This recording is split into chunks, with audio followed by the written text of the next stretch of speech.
€130 million, Portlaoise, and now it is gone. The factory that was supposed to put County Laois on the map for a generation opened in April of 2021.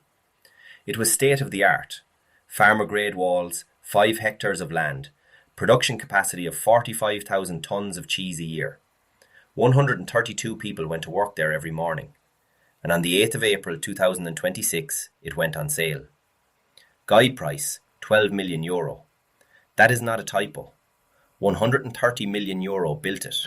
€12 million is what it is worth now on the open market, with no buyer confirmed, with the workers already gone, and with the state agency that was supposed to prevent exactly this outcome still unable to point to a single replacement employer. Here's what we need to understand today.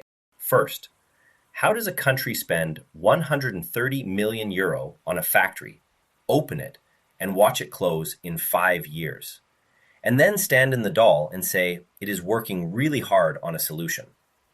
Second, why is County Laois, population nearly 100,000 people, sitting at the very bottom of the national jobs table with exactly 156 IDA Ireland-supported positions, while the agency that manages that table just recorded its best year ever nationally? And third, what is actually happening to the Portlaoise site right now, and what does it mean for every town in the Midlands that has been told investment is coming? Before we go any further, drop where watching this from in the comments.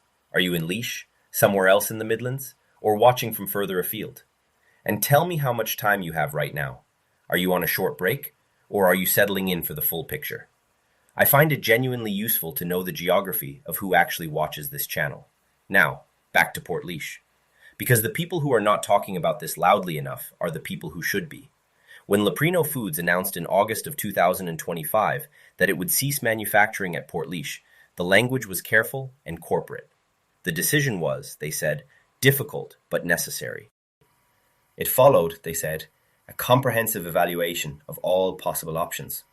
And despite considerable efforts, the level of improvement needed could not be achieved. The chief executive of Leprino Europe expressed sincere gratitude to the talented team at Portlaoise and said the decision did not lessen the value of their work or contributions. The 132 workers who received those words that day, some of them with mortgages they had taken out months earlier on the assumption that this employer would still be there, may have found the phrasing less comforting than it was intended. SIPTU, which represents a number of the workers at the plant, called the announcement shocking and regrettable. The union's industrial organizer noted that the facility had only been in operation since 2021 and was a modern, state-of-the-art facility. The union met with senior management the following day. The closure timeline did not change.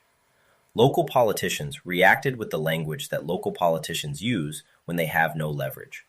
One Laois TD called ID Ireland useless. Another called its record in the county appalling. A third raised the matter in oral questions in the Dáil in November 2025 and was told by the Minister for Enterprise that the government is working really hard to secure a buyer for the site. The Minister emphasised that all options are being explored. That was in November. The factory went on sale in April. No buyer has been confirmed. None of that, however, is the real issue, or rather, all of that is the symptom. The real issue is what was already true before Leprino arrived, what was true while Leprino was there, and what remains true now that Leprino has left. County Laois has the lowest number of IDA Ireland supported jobs of any county in the Republic. Not the second lowest, the lowest. Exactly 156 people across 5 companies. That number has been at the bottom of the national table, not for 1 year, but for decades. A Laois TD who has served as a public representative for more than 30 years stated in December of 2025 that the level of IDA supported jobs in the county had not changed in his entire career. Now let us put that figure alongside one other number. IDA Ireland, the state agency whose entire mandate is to bring foreign direct investment to Ireland with a specific commitment to regional balance, had its best year on record in 2025. 323 new investments, a 38% increase on the previous year, more than 15,000 jobs expected to be created nationally. The agency described it as its highest ever number of investments. The Minister for Enterprise said he was pleased to see the positive trends. In Laois, in that historic record-breaking year, the net change in IDA Ireland-supported employment was one job. 1. This is the ladder with the rungs missing. Not the whole ladder. The agency works, investments flow, cities and large counties benefit. The national headline numbers look impressive. But certain rungs have been missing for so long that they have stopped being noticed as absent. They have become the architecture. IDA Ireland brought exactly 2 foreign companies to visit sites in Laois in 2024. 2 visits. Whole year. For a county of nearly 100,000 people sitting directly on the M7 motorway, less than an hour from Dublin, with available land and a skilled workforce commuting out every single morning. More than 12,000 Laois workers leave the county to work elsewhere every day. 12,000. That figure has been cited in the Dáil repeatedly. It did not move the needle on site visits. If this breakdown is what has been missing from your feed, hit subscribe. This channel covers Irish news the way it deserves to be covered. No spin, no hysteria, just the full picture. Now, back to the numbers. What makes the Portlaoise story particularly instructive, as distinct from merely depressing? The Leprino factory was not a small pilot project. It was built in 2020 as a joint venture between Lepino Foods, the world's largest producer of mozzarella cheese, headquartered in Denver, Colorado, and Glanbia, one of Ireland's largest dairy companies. The plant produced mozzarella and string cheese for the European pizza market. It had a production capacity of 45,000 tons per year. It required the equivalent of 400 million liters of milk annually to operate. This was a serious industrial facility, not a light-touch presence. In 2023, Glanbia sold its 50% stake in the joint venture to Leprino for €200 million. That transaction, at the time, attracted relatively little public attention. But industry analysts writing after the closure announcement pointed to that exit as an early signal. Reporting in The Currency, an Irish business publication, described the closure as sitting at the intersection of Brexit-related disruptions to the Irish dairy supply chain, COVID delays during the ramp-up phase, and the unforgiving economics of a low-margin commodity product, mozzarella for pizza toppings, where the difference between profitable and unviable is measured in fractions of a cent per kilogram. The low-margin part matters. When the supply chain for dairy inputs shifted and the movement of goods between Ireland and Britain was disrupted by the post-Brexit trading environment, a factory in the Midlands of Ireland with one supply route and one product line had limited room to maneuver. But there was one variable that nobody accounted for publicly. When Leprino decided to close Portlaoise, it did not shut down. It moved. Production transferred to Leprino facilities in Magheralin, County Down, in Northern Ireland, and Llangefni in Wales. The jobs that left Portlaoise did not disappear from the island.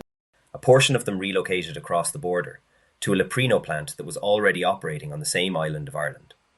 The dairy supply, Tirlán was the main curd supplier to the Portlaoise plant, was reallocated. The cheese kept being made. The milk kept being processed. The capacity simply moved out of the Republic of Ireland. That is the shape of the relationship when a global multinational operates in a small open economy. The decision is made in Denver. The consequences are allocated across a manufacturing footprint that spans 3 countries. Ireland got the closure, Northern Ireland and Wales got the production. Everything we have just covered, the closure, the IDA Ireland record, the supply chain mechanics, that is still the structure of the problem. The question underneath it is simpler and harder to answer. What was the point of the public investment? When Laois County Council built the access road to the J17 National Enterprise Park, a new road constructed specifically to link the motorway interchange to the industrial site, that was public money. The infrastructure, the utilities connection, the land development, public investment, built on the assumption that the foreign employer arriving would stay long enough to justify it. 5 years is not long enough.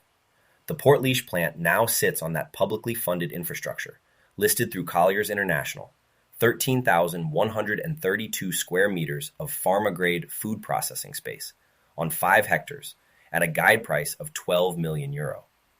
The building is described in the listing as a modern pharma-grade facility, constructed in 2020 for food processing use. It is a very good building. It has a very good location. It has been on the market since the 8th of April 2026. And here's what it actually means for the household that pays the bill. The immediate consequence is straightforward and specific. 132 families in Portlaoise lost their income source, in most cases with enhanced redundancy packages from Leprino, which is worth acknowledging, and which is a meaningful contrast to what is happening simultaneously to other tech workers in Dublin who are fighting for statutory minimum. But enhanced redundancy does not replace a salary. It replaces a salary once. For those watching from abroad, this is the Ireland you would come back to. Not the press release version, where record FDI investments are announced and the regional targets sound ambitious. The version where the county with the fewest agency-supported jobs in the country watches its only major foreign employer close, and the follow-up plan is a Colliers listing and a ministerial assurance. The broader consequence is structural. Laois is not an outlier in the sense of being uniquely neglected. It is an outlier in the sense of being measurably at the extreme end of a distribution that affects every county that is not Dublin, Cork, Limerick or Galway. EDA Ireland's own strategy targets 40 investments in the Midlands region under its current 5-year plan. Laois is in the Midlands. The number of IDA Ireland supported companies in Laois, 5, has been effectively static for the duration of the careers of multiple local politicians. The ladder with rungs missing does not fall over. It just means that certain people in certain counties cannot climb it. They commute. More than 12,000 of them every morning out of Laois, past the empty factory on the motorway, toward jobs that exist somewhere else. The government's position, as stated in the Dáil in November of 2025, is that it is working hard to find a new buyer or investor for the Portlaoise site. The Minister for Enterprise said the venue offers a major opportunity and that Laois has the infrastructure, the connectivity, and the talent. He said those 132 families are really dependent on the government getting a response. That response, as of the date of this video, has not materialized in the form of an announcement. What to watch in the coming weeks? Whether any buyer for the Portlaoise site emerges before the building moves from recently closed to long vacant. That transition matters in commercial property. When it sits empty, the harder it becomes to position it as a ready-to-operate site, rather than a project requiring significant reinvestment. The window is not indefinite. And what to watch at a broader level? IDA Ireland's regional performance figures for 2026, when they are published, will either show a measurable shift in how investment is being distributed across the country, or they will not. The targets are on the record. The baseline is on the record. The gap between them is on the record. There is no version of this story where accountability is impossible. All the numbers are public. All the dates are public. The asking price of the building is public. The ladder is still there. Some of the rungs are still missing. The question is whether anyone in the relevant agencies is actually counting them.